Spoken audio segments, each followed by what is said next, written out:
Hey, welcome back. I was just messing around over a 2-chord backing track using pretty much only the notes of the G major and A minor triads. In the first part of this video series, I introduced the concept of major and minor triads and using them to start playing your own guitar solos, with the idea that if you use these notes, you can never really play a wrong note over a major or minor chord because they're literally made up from the notes of those chords. Now, if we only ever played triads, our solos would get really boring, but these are great building blocks and our skills are only going to be as strong as our foundations. So let's make sure we build a really solid base for ourselves. I'm Charlie Long. Thanks for coming to my channel and checking out this video. Please like and click that subscribe button. Let's start making some music. A quick point about learning and the word know. That's K-N-O-W, not N-O. I believe that to really know a concept on guitar, you have to be able to use that concept or technique at any time in pretty much any musical situation, in any key, without having to think about it much at all. We're all guilty of getting a piece of information, dipping our toes in the water, so to speak, and starting to learn it, only to stop putting in the work before it really becomes part of our musical DNA. I hear all the time people say things like, I was working on this or that, and I went to a jam session last week, and it just fell apart when I tried to play it fast, or they were playing in a weird key, and I just couldn't play it all. This is because we often try to play things before we really know them. Or we try to play something in a live situation that we've never really done in practice. So if you think about it, it's pretty unrealistic to think that you could pull it off in a situation where there's a little pressure, like playing live or doing some recording. So I'm going to give you a few practice ideas that are going to allow you to build up these skills and then practice like you're actually playing music, not just going through some exercises that sound like, well, exercises. I'm going to give you 7 practice strategies that I know will help you truly learn major and minor triads and to get you on your road to developing the skills to playing cool guitar solos. The really great thing about these strategies is that they're progressive. Each exercise builds upon the previous one so that your skills and your musical foundations just get stronger and stronger. Practice strategy number 1, learn your triads on each string set all the way up the neck. I cannot overemphasize how important this step is. It's going to help you in a couple different ways. The first way is that it will really familiarize you with the fretboard. If you're a little sketchy still with where to find all the notes on the neck, this will really help you drill this information home. The second way it's going to help you is that you'll get comfortable with the different shapes and playing them on different strings and in different spots on the guitar. As we move around the guitar neck and use different strings in different spots to play things, it feels different. And sometimes this difference in feel can really throw you off and make you second guess yourself if you're not used to it. So let's get used to it. In the first video, we were using examples in the key of G, so we'll start there. Let's take a G major triad. We've got our notes G, B, and D. There are a few different ways that we can play that triad, a few different shapes. For instance, we could play one note per string. I play the G note on the low E, the B note on the A, and then open D string. I can play a shape when I play a G note on the low E string, the B note and D note on the A string. So I'm playing one note on the lower string, I'm playing 2 notes on the next string. I repeat that everywhere on the neck I can find a G.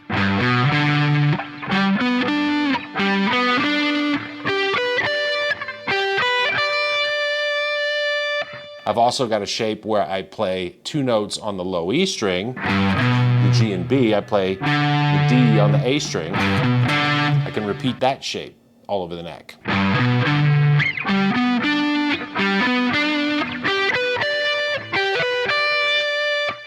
You also want to go through that with your minor triads. So that is practice strategy number 1, playing your triads on each string set all the way up and down the neck.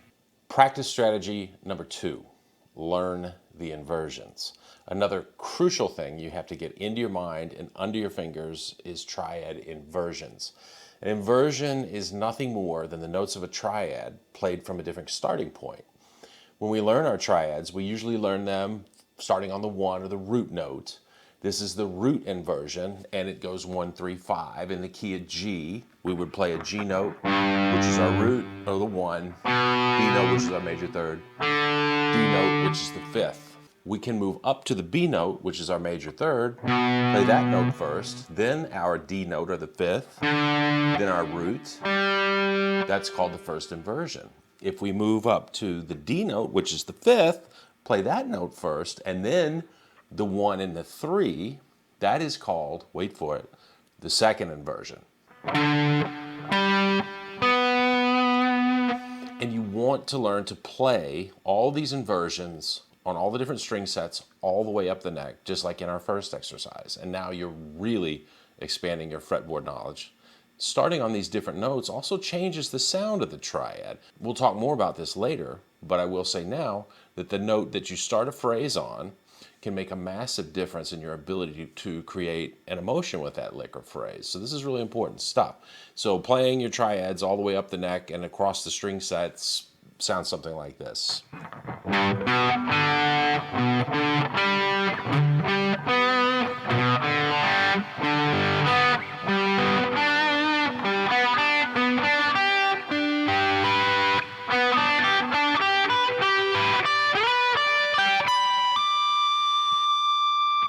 Of course, you want to do that with your minor triads also.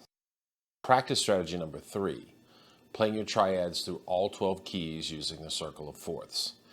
Once you get some shapes under your fingers and you start getting really familiar with the fretboard, I think it's critical to start practicing like you're going to play, if you're going to play live or you're going to record.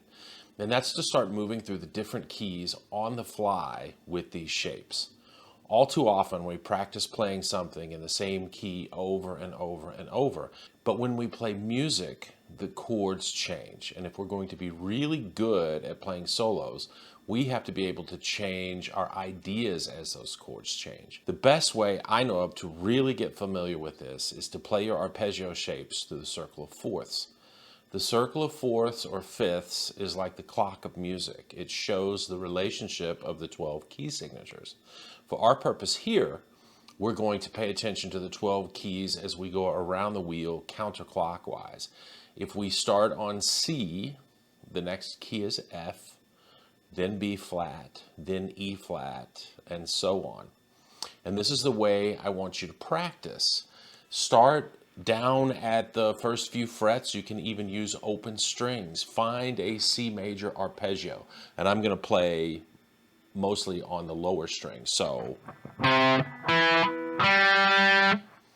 find the nearest F major arpeggio. Then B flat, E flat, A flat, D flat, G flat, B, then E, then A, D, G.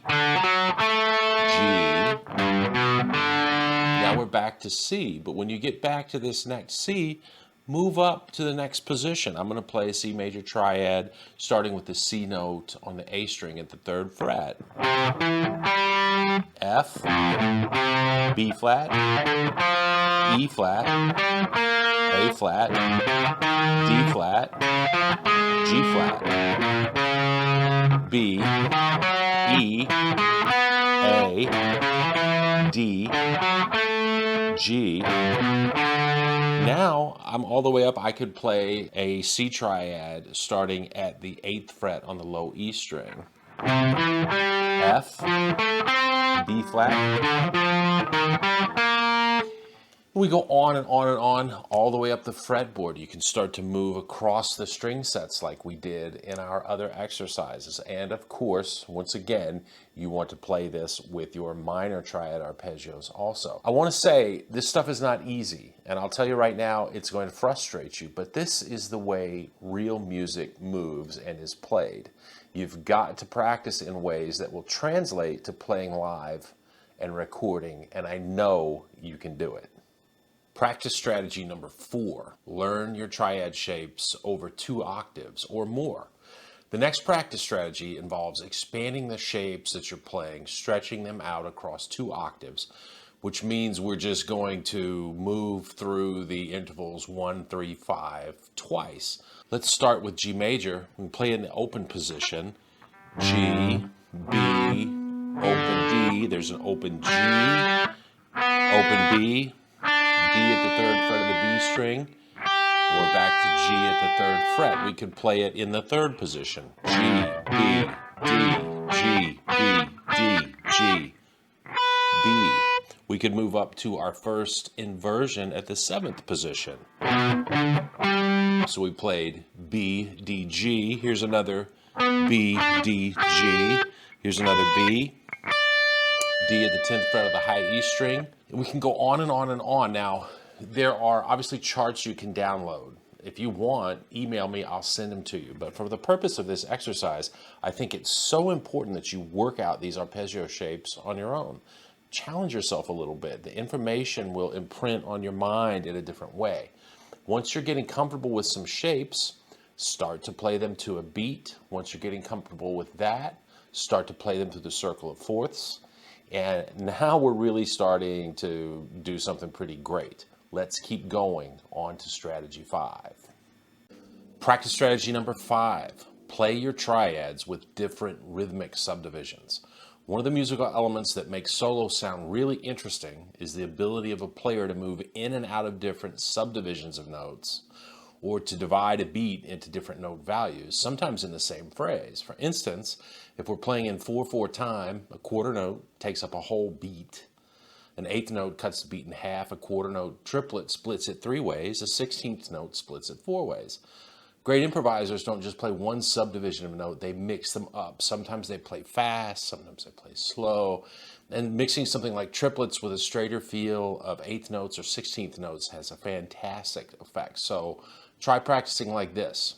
Put on a beat, start slow, pick a shape, cycle through quarter notes, triplets, 8th notes, 8th note triplets, and 16th notes if you can work up to that fast. Now, you know what's coming next. Different inversions do the same thing. Play them through the circle of fourths, and now we're really starting to get musical. On to the next level, practice exercise. You know what's coming next. Different inversions. Play them through the circle of fourths. Now we're really getting musical. On to the next level, practice strategy 6. Practice strategy number 6. Play your triad arpeggios to a backing track.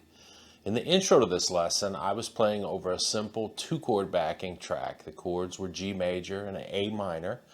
And I was just sort of making my way around the neck, finding different inversions and combinations of the G major and A minor triads. You can actually start off with a 1-chord backing track. It's a great way to get used to playing over chords and trying to fit your notes into the music you're playing over.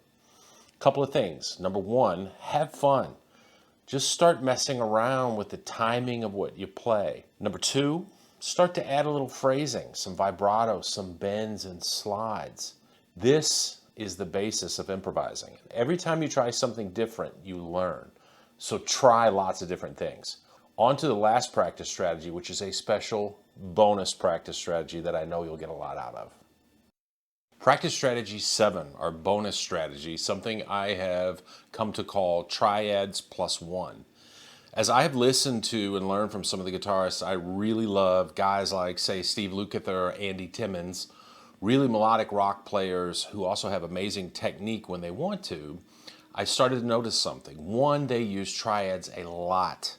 But secondly, they do something very simple that allows them to expand greatly on triads in a very efficient way and get a tremendous amount of mileage out of this idea. They take a triad and they add 1 note to it. And that's such a simple idea, but it expands the sound of a triad greatly. Music gets much of its emotional power from what we call tension and resolution. There are notes that when played against a certain chord sound really solid and they make us feel calm and stable. We call these chord tones, and they're the notes of a triad, the notes that make up a chord. Other notes, notes that are not notes of the chord, can sound tense or slightly off when we play them. The 2nd, the 4th, the 6th, and even the 7th can cause us to feel a tension in music that goes away when we go back to a chord tone or we resolve. Now, adding the 7th creates a new kind of 4-note arpeggio, and we'll get to that in another lesson. Let's focus on playing through some arpeggio shapes and adding either the 2nd or the fourth and see what that sounds like. So here's our triad plus one concept. I'm going to take a G major triad, which normally our notes would be G, B, and D, and I'm going to add the second note of the G major scale, or the A note, into that, and it sounds like this. Kind of cool. It expands the sound of the triad, makes it sound a little fuller, a little smoother. I'm going to play this all the way up the neck, let you hear what that sounds like.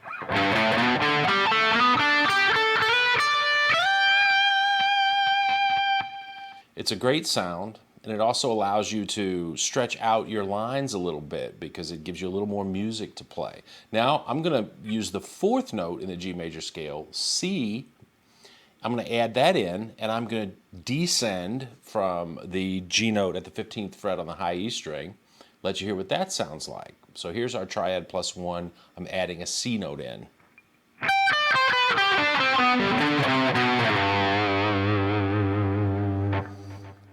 You know, to my ears, that just greatly expands the sound of the triad. It sounds so much more fluid. It makes it easier to move up the neck and create lines.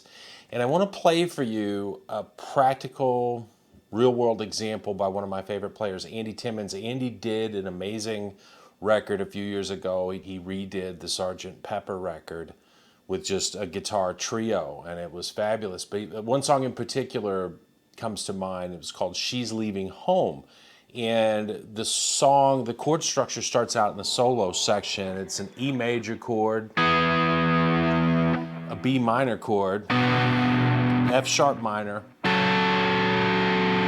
followed by C sharp minor. And Andy starts out the solo playing nothing but triads plus one, or chord tones plus one. So again, the chord tones were,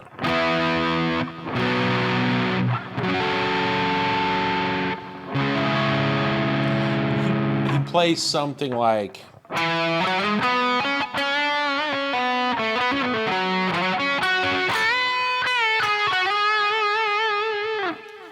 really beautiful, totally efficient. Now, he had great tone, great phrasing, but when you play such beautiful, simple ideas like that, you can concentrate on your tone, your touch, your phrasing, and it just sounds wonderful. It's a great example, great way to practice, and a great idea to expand upon. You know, I really want to say thanks for tuning in. Remember to like and subscribe to my channel. I really hope you're getting something out of these videos. Work on your triads. You're going to like what happens with your playing. The next video in this series will be about pentatonic scales and how to start using them. So be sure to check that out too. We'll see you soon. Wishing you happy guitar playing.